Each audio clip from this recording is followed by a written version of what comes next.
এই ভিডিওতে সম্প্রচারিত সমস্ত বক্তব্য বক্তার নিজস্ব মতামত। এর জন্য চ্যানেল কর্তৃপক্ষ কোনোভাবেই দায়ী নয়। আজ থেকে চালু হচ্ছে মহাদেব এক্সপ্রেস। এটি তারকেশ্বর থেকে শুরু করে হাওড়া, বর্ধমান, বাঁকুড়া, দীঘা ও কলকাতা পর্যন্ত প্রতিদিন চলবে মোট 5টি সরকারি বাস। এতদিন তারকেশ্বর থেকে কোনো সরকারি বাস পরিষেবা ছিল না। সরকারি বাস পরিষেবা চালু হওয়ায় খুশি তারকেশ্বরবাসী, বিশেষ করে মহিলারা। অনেক ধন্যবাদ আমাদের মুখ্যমন্ত্রী শুভেন্দু অধিকারীকে, আমাদের তারকেশ্বর বিধায়ক সন্তু পানকে অনেক ধন্যবাদ। আমরা দীঘা যেতে পারিনি, মহিলাদের জন্য এই এত সুবিধা, ফ্রিতে বাস করে দিয়েছে, এতে আমাদের অনেক অনেক সুবিধা হয়েছে, এতে অনেক অনেক ধন্যবাদ। কি বলবেন, এই যে দীর্ঘদিনের একটা দাবি ছিল বলা যেতে পারে। হ্যাঁ, যে আমরা এতদিন দীঘা যেতে পারিনি, এই যে মেয়েদের জন্য এত সুবিধা করে দিল, মেয়েরা যে সুবিধাতে যেতে পারবে, এতে অনেক ধন্যবাদ। কি নাম আপনার? মুনমুন দাস।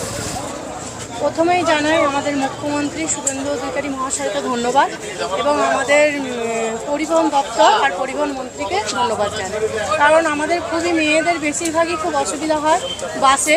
হ্যাঁ, সেই কারণে যেহেতু আমাদের বাসটা মেয়েদের জন্য ফ্রি করে দিয়েছে, ওই কারণে অসংখ্য ধন্যবাদ।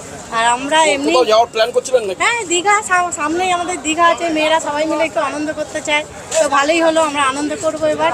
বিনা ফ্রিতে দীঘা যাওয়ার জন্য এবার একদম তৈরি আছি, আমরা দীঘা সবাই মিলে বেরিয়ে যাব। সব মহিলাদের জন্য ভাবা, এইটুকুন যে আমাদের কাছে তেমন টাকা পয়সা থাকে না, হ্যাঁ, যে ফ্রিতে আমরা যেতে পারবো, বা ফ্রিতে আমরা যে মেয়েদের জন্য এত কিছু ফ্রি ভাবা, এটার জন্য আমাদের মুখ্যমন্ত্রীকে আর আমাদের এমএলএকে সন্তু পাল মহাশয়কে খুবই ধন্যবাদ, অসংখ্য ধন্যবাদ। কি নাম আপনার? আমার নাম নিভা সরকার। দেখুন, আমাদের সরকার ভোটের আগে যা প্রতিশ্রুতি দিয়েছিল তা একে একে আপনারা দেখছেন পূরণ করছে। সাধারণ মানুষের ক্ষেত্রে তারকেশ্বরের মানুষের যে দীর্ঘদিনে দুর্ভোগ ছিল, তারকেশ্বর বাস স্ট্যান্ডে বাস থাকতো, কোনো সরকারি বাস থাকতো না। তাই আমাদের মাননীয় পরিবহন মন্ত্রী এবং আমাদের এমএলএ সন্তু পান মহাশয় আর পরিবহন মন্ত্রী রাজ্য সরকারের অর্জুন সিং মহাশয়ের তত্ত্বাবধানে আজ তারকেশ্বর থেকে 5টি রুটের বাস, সরকারি বাস উদ্বোধন হলো। সাধারণ মানুষের, গরিব মানুষের যে দীর্ঘদিনের ভোগান্তি তার নির্মূল হলো আজ তারকেশ্বর বাস স্ট্যান্ড থেকে।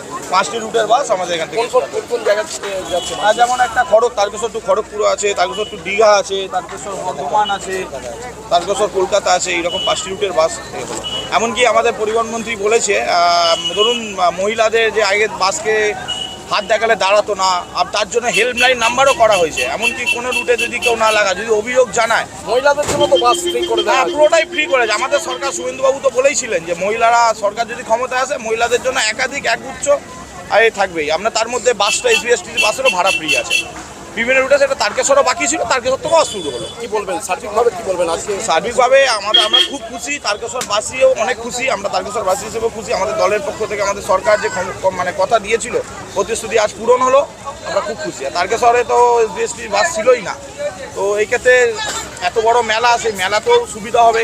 আপনি ধরুন কলকাতার যারা আসবে, কলকাতা থেকে যাত্রী আসবে, আপনার মেদিনীপুর থেকে আসবে, বর্ধমানের দিক থেকে আসবে, তো মহিলাদের পুরোই বিনা পয়সায় ওনারা যাতায়াত করতে পারবেন। শুভেন্দুবাবু কথা দিয়ে কথাটাকে, এটাই বিজেপির সরকার, এটাই শুভেন্দুবাবু সরকার। আপনার নাম? আমার নাম শুভ দাস, আমি তারকেশ্বর টাউন মলের প্রাক্তন মলের সভাপতি। তারকেশ্বর বিধায়ক সন্তু পান বলেন, প্রতিশ্রুতি দিয়েছিলাম, পূরণ করলাম। আগামী দিনে আরও বাস বাড়ানো হবে। তবে শ্রাবণী মেলা উপলক্ষে কলকাতা থেকে তারকেশ্বর পর্যন্ত 40টি বাস পরিষেবা মিলবে ভক্তদের। দেখুন, এটা তারকেশ্বরের মানুষের অনেক দিনের চাহিদা ছিল, আজ তা পূরণ হয়েছে। আমি যখন নির্বাচনে লড়তে এসেছিলাম, আমার এখানকার বন্ধুরা থেকে শুরু করে এখানকার তারকেশ্বরের যারা বিজেপি কর্মী সমর্থকরা রয়েছেন, তারা বলেছিলেন, এবং বিশেষ করে আমাদের মহিলা কার্যকর্তারা যখন শুনেছেন যে এই পশ্চিমবঙ্গ সরকার তাদের বিনামূল্যে সরকারি বাসে ভ্রমণের সুবিধা করে দিয়েছে, বিশেষ করে আমাদের মহিলা মোর্চার তরফ থেকে এবং আমাদের যারা মহিলা কার্যকর্তা রয়েছেন, তারা বারবার বলেছেন যেটা কিন্তু করে দিতে হবে। আমি এতদিন অপেক্ষা করছিলাম যাতে আমরা এসি কোচ চালাতে পারি, কিন্তু আমাদের এই মুহূর্তে যে বাস রয়েছে সেই বাস দিয়ে আমরা শুরু করে দিলাম। কারণ মুখ্যমন্ত্রীর নির্দেশ রয়েছে এবং পরিবহন মন্ত্রীর নির্দেশ রয়েছে, অর্জুন সিং মহাশয়ের নির্দেশ রয়েছে যে 5টি বাস, আমাকে বলা হয়েছিল কটি রুটে বাস চালাতে চান, আমি 5টি বলেছিলাম। কারণ আপনারা জানেন আমার ভোটের প্রচারে ছিল হাতের 5টা আঙুল, ইভিএমে 5 নম্বরে পদ্মফুল। 5টা বাস দিয়ে শুরু করলাম এবং 5টাই গুরুত্বপূর্ণ রুট। আপনারা জানেন দীঘা থেকে শুরু করে, মেদিনীপুর থেকে শুরু করে, বাঁকুড়া থেকে শুরু করে, বর্ধমান থেকে শুরু করে কলকাতা, সেই রুটে বাস চলবে। এবং আমরা যে শ্রাবণী মেলার পর আমরা সবাই একসঙ্গে আবার বসে আমরা আবার দেখবো যে কোন রুটে বাস বাড়ানো যায়, কোন রুটে কি বাস দেওয়া যায়। শুধু তাই নয়, এই বাস তো রোজ চলবে, নির্দিষ্ট সময়ে চলবে। কিন্তু তারপরেও আপনাদের জানিয়ে রাখি ঠিক একই নামে মহাদেব এক্সপ্রেস নামে শ্রাবণী মেলাতেও বিভিন্ন রুটে একাধিক বাস চলবে। গোটা বাংলার মানুষ, গোটা পশ্চিমবঙ্গের মানুষ দেখতে পাচ্ছেন যে সনাতনী হিন্দুদের যে জাগরণ, সেই জাগরণে যে পথ পরিবর্তন হয়েছে, সেই কারণে গোটা পশ্চিমবঙ্গ সরকার তারকেশ্বরের দিকে চেয়ে বসে রয়েছে, তারকেশ্বরের উন্নয়নের দিকে ধ্যান দিয়েছে।